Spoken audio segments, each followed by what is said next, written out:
Hello বন্ধুরা, তো দেখো আজকে রান্নাবান্না শেয়ার করার জন্য তোমাদের সাথে চলে এসেছি। বরের ভাত বেড়ে নিয়েছি, দেখো আছে ভাত, শাক ভাজা, গোল গোল করে আলু ভাজা, ডাল, শসা, লেবু। আর লোটে মাছটাও হচ্ছিল, পুরো কমপ্লিট হয়নি, তো লোটে মাছটা তখনও বাটিতে বাড়া হয়নি। আর আছে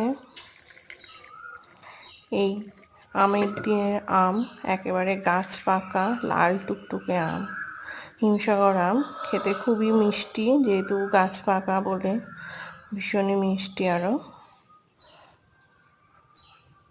তোমাদের আজকে কার কার বাড়িতে কী কী রান্না হলো অবশ্যই কমেন্টে জানিও।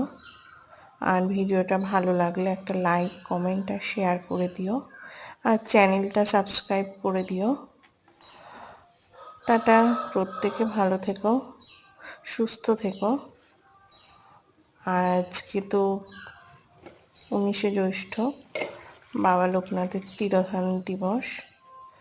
তো একবার বলো জয় বাবা লোকনাথ। ধন্যবাদ ভিডিওটা দেখার জন্য।